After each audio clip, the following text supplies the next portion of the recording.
The Chinese government adopted many kinds of strange epidemic prevention measures, and recently these are even more unprecedented. The epidemic prevention officers called Dabai, as long as they wear quarantine suits, they can do whatever they want without any legal constraints under the banner of epidemic prevention. This young man in the video was forcibly taken away by police with layers of tape wrapped around his body. Police said he did not cooperate with the epidemic control. The Dabai went as far as entering a resident's home and put a seal on the fridge. One should wonder if they have considered what this family is going to eat. The owner of this home was relocated to the mobile cabin hospital because of infection and was asked to surrender their home keys so that the staff could go in and disinfect the home. The staff pulled open all the cabinets, lifted the table, and conducted a whole house spray in the home. They also took away everything in the refrigerator as they left. This video shows what residents saw when they returned home from the quarantine site. All the food, rice, and oil were gone. The suite was full of wreckage after the Dabai entered to disinfect, and looks as if it was robbed by thieves. The homeowner broke down and cried at this scene.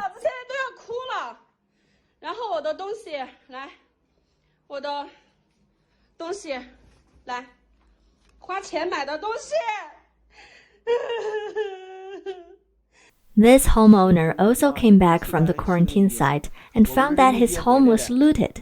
Not only the cash was gone, even the curtains and bedding were all taken away.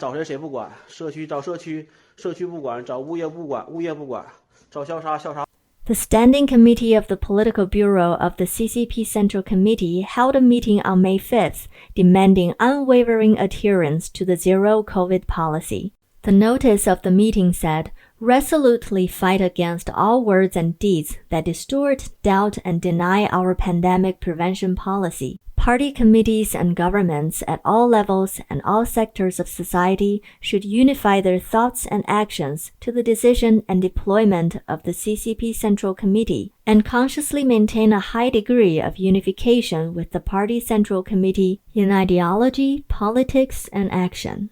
According to current affairs commentator Wen Zhao, with the CCP's party logic, a call to fight a certain ideology is usually a sign that someone will be brought down. The more Xi Jinping feels that the hearts and minds of his men are sloppy, the more he needs to teach a lesson with blood to warn the bureaucracy not to take his warnings lightly and not to defy his authority. The time when the hearts and minds of the people become sloppy, it is the time to fix people. Once Xi Jinping calls to promote the spirit of struggle, the target of struggle will shift from viruses to people, and a political movement will arrive. Of course, in addition to officials, there are also entrepreneurs, intellectuals, and ordinary netizens who will be oppressed. In terms of numbers, the latter are the vast majority. The fact that this meeting has raised epidemic prevention to the level of a struggle of political lines shows that there is a lot of disagreement, not only among the people, but also within the party, and even at the top level about the current model of epidemic prevention, indicating that the current struggle within the CCP has indeed been partially ignited through the feuds of the Shanghai city lockdown. In recent days, party committees, governments, and healthcare committees at all levels of the CCP have expressed support for the dynamic zero-COVID policy, and major mouthpiece media have reported on it. The People's Liberation Army Daily also published a commentary article on May 7th. The article called on all levels of the military to consciously align themselves ideologically, politically, and operationally with the Party Central Committee, the Central Military Commission, and President Xi.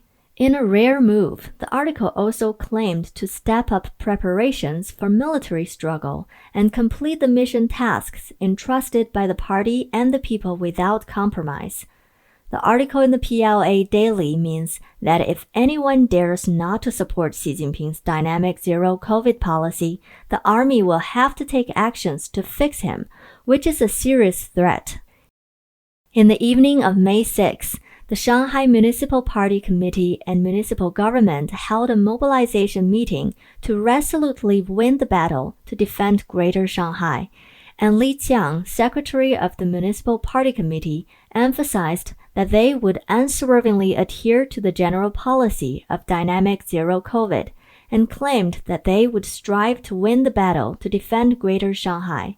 Li Qiang also asked officials at all levels to set a military order and to seriously pursue responsibility for dereliction of duty. Mayor Gong Zheng asked Pudong New District, Xuhui District, Minhang District to intensify the actions of inspecting all buildings and streets, knocking on all doors so that no household is left out, no one is left out. And the governors of the 3 districts state their positions in the meeting. One of them, Zhu Zhisong, the governor of Pudong New District, claimed that we must complete the task, no matter if everyone's bones are shattered. Then came the rumor that Shanghai, including Jinshan District, Fengxian District, Xuhui District, Pudong New District, Baoshan District, etc., once again started the whole area static management. The so-called static management is to require all offline stores, supermarkets, stores along the street to close temporarily. Even courier, group buying, takeaway are also prohibited. In addition to nucleic acid testing, all residents must not leave their homes. And for those who do not take the nucleic acid tests, their rations of supplies will be withheld. This is actually a more rigorous lockdown of the city. After that, many videos circulated on social media showed that Shanghai authorities were continuously increasing the level of prevention, and many extreme measures were being taken. The guilt by association system is now in place, where if one person is tested positive, the residents of the entire building will be taken away for quarantine. There are loudspeakers playing in the neighborhoods. Warning to all residents, please don't go out. If one person gets positive, the whole building people will be sent for quarantine. In Pudong, Shanghai, the close contacts of positive infected people are forced to go to the modular hospitals without following due procedure. Many homes were forcibly taken into and residents were taken away. Shanghai police officers claimed that this girl violated the epidemic prevention law and forcibly broke the door in the middle of the night to take the girl without showing their police IDs. The old lady in the video, who has been very difficult to move, was also forced to go to the quarantine site. There is one person tested positive in a residential building. All residents in the same building are ordered to go to the quarantine site. Even those who could not move were carried away for isolation. An old lady with cancer, a 2-year-old kid on the same floor, and a student who has to take college entrance exams all must go for isolation. In this video, the Dabai who claims to be the police of Huangpu district without showing his police ID and name broke into a house and took the occupants captive. The reason being a positive nucleic acid test, but without any nucleic acid test results and reports. If this is possible, any robber who buy a fake Dabai suit from Taobao can break into other people's house and kidnap residents at their will. Public safety is such a child's play. Another resident said that there are many uninfected people were forced to isolate after being infected in the modular hospital, and even said that the authorities isolated uninfected people until they were positive before giving up. A Shanghai resident, Mr. Chen, told a reporter that their neighborhood originally has very few positive infected, but due to the non-stop nucleic acid tests, many negative residents eventually became positive infected. On May 8th, residents of Zhuangzhou town in Minhang district had a physical confrontation with the Dabais over supplies. The video shows the scene in chaos, with residents shouting, "Battery!" Online chat messages show that a 15-year-old child in a residential building shouted for supplies and then was grabbed and beaten by the Dabais. The neighborhood residents rushed out to save the child, and a confrontation ensued. Previously, people in Shanghai continued to report lack of food at home and had to buy food in groups at skyrocket prices. But then it was discovered that many of the neighborhood committees had hoarded a lot of supplies and stored a lot of food inside. Not only that, residents also discovered a large amount of food has been discarded outside of urban area. The high-priced group buys in Shanghai are controlled by various powerful organizations, and any items that are not exclusively sold by them will be destroyed. These Dabais in the video threw away all the food that was not officially supplied or that was privately purchased by residents. Even more unbelievable, at a senior center in Shanghai, this elderly patient was not yet dead, but was sterilized and put in a body bag. The funeral home was called to pull him away. Fortunately, the undertaker realized that the old man could still move, so he called the senior center staff, and the old man was saved. If not for the conscience of the funeral home staff, the old man would have been cremated alive. After the limited open of some parts of Shanghai a few days ago, the authorities only allowed people to go shopping in designated areas during designated hours. They were not allowed to drive, but on foot. People had to use shoulder poles, flatbeds, and tricycles to pull their supplies home. The Shanghai girl had never thought of that one day she would be carrying home household goods on a shoulder pole wearing Gianni Versace. Netizens cry out, time travel overnight back to before 1949, when the CCP came into power. Shanghai 2022 is really full of magics. The man in the video said his mother was tested positive and relocated for quarantine without any notice to any family members. He only received a notice on April 15th to sign for her mother's cremation. He doesn't know when his mother died and did not have a chance to hear last words from his mother. He was just asked to sign immediately. The most pitiful are the workers came from outside of Shanghai. The Shanghai authorities neither give them any food nor let them return to their hometown. These migrant workers from Henan only have a little noodle to feed themselves. There was not even salt, let alone vegetables. This young man from Guangzhou in Shanghai had not eaten for 3 days and collapsed from hunger in front of a convenience store, and unfortunately broke his head when he fell. Without a health code for nucleic acid testing on his cell phone, no hospital would accept him. People had to buy medicine for his wound and then call the neighborhood committee in hopes of giving him something to eat. Many foreign companies and foreigners have fled Shanghai. In fact, it is not only Shanghai. A new round of epidemic broke out one after another in Beijing, Guangzhou, Zhengzhou, and Changchun. As of the evening of May 9th, 14 out of 16 districts in Beijing have residential buildings or neighborhoods under lockdown, with 191 sealed areas, of which 88 in Chaoyang District and 38 in Fengtai District. Massive nucleic acid testing continues in several districts. Many bus lines, stations, and some subway stations in Beijing are closed. According to the CCP's practice and logic, the leader's face is above and beyond everything else. A cascading amplification effect from top to bottom occurs when officials at all levels implement the zero-COVID policy. In order to reach the goal of zeroing out COVID as soon as possible, some extreme measures are constantly played out all over China. In order to keep people from going out, doors of houses are sealed off, buildings are on fire, and people can't get out, so there is no choice but to jump off the building. Barbed wire with razor blades is used to block off neighborhoods and the hallways. Energized fences are also used to seal off the neighborhoods. The green belt are smeared with feces to prevent residents from climbing the fences going outside. Residents who were restricted from going out had to buy things across the main gate.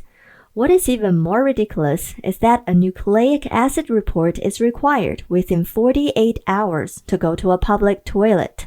To keep farmers from going out to farm, the land was fenced off with barbed wire. High-tech monitoring products are also used to prevent farmers from sneaking off to farm. The farmer in the video was ordered to make apology statements broadcasting over the village with loudspeaker for sneaking out to farm. During China's out-of-control COVID hounds, communist authorities came up with a virus exorcism by using magical communist red flag. These Dabais were practicing martial arts, as if they were preparing to deal with the rebellious masses. Zhengzhou in Henan was also locked down, and a large number of concentration camp-style quarantine modular cabins were put into use. The drivers who were stranded on the roads were living on supplies from nearby villagers. The government of Wuchuan, Guangdong expropriated residential apartments for quarantine housing, and the owners of the whole building were driven to live in quarantine hotels. Their homes were vacated for the infected.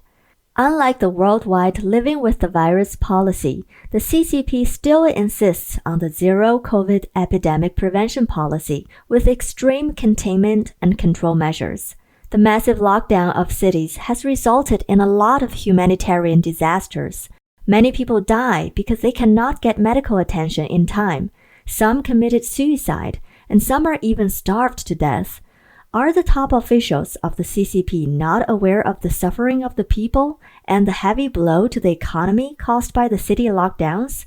Why do the top officials of the CCP insist on this zero COVID policy? According to current affairs commentator Tang Jingyuan, Xi Jinping has made this zero COVID model a huge political achievement in his quest for re-election to the 20th CCP National Congress, and it is tied to his own political authority. From a political point of view, he will never allow his zero COVID model to be questioned in any way. He will do whatever it takes by whatever means to prove that the zero COVID model is the only correct one and the best one. This is to make it highly politicized, even at the cost of human lives or falsification, etc. In the eyes of CCP officials, their own official positions are way above the life and death of the people. By strictly or even extremely implementing the so-called zero COVID policy, local officials are politically safer, aligned with the CCP Central Committee, and will not be defeated. At the same time, in the name of zero COVID on epidemic prevention, they channel benefits to interest groups to please them. In February, a recording of a talk given by Harvard scholar Huang Wansheng at a private gathering in China hit the internet, in which he talked about the Communist Party's powerful interests using the epidemic to enrich themselves, and how this interest group make a huge profit of 670 billion RMB on nucleic acid testing alone. Recently, Tao Chuan, chief macro analyst at Suzhou Securities, published a report saying that the CCP's insistence on the normalized nucleic acid testing in Tier 1 and Tier 2 cities cost 1.7 trillion RMB a year, accounting for 1.5% of China's nominal GDP and 8.7% of public revenue in 2021. In terms of propaganda, the Chinese Communist Party has been promoting zero epidemic prevention as a war, using war terms to describe what is supposed to be epidemic prevention, such as the lockdown of Wuhan as the Wuhan Defense War, and the lockdown of Shanghai as the Greater Shanghai Defense War. With the war slogan in the name of epidemic prevention, government officials and public officers at all levels can have some extraordinary privileges. This is how the Communist Party has always conducted political campaigns, under the banner of political command, granting some people privileges beyond the law, and under these privileges, it is the ordinary people who will suffer. Since the CCP came into power in 1949, more than half of China's population has been persecuted by the CCP, resulting in the unnatural deaths of nearly 80 million Chinese people, more than the total number of deaths in the 2 world wars. How many more innocent people and families will have to die and broken in this war to prevent epidemics for the sake of the leader's face and power position?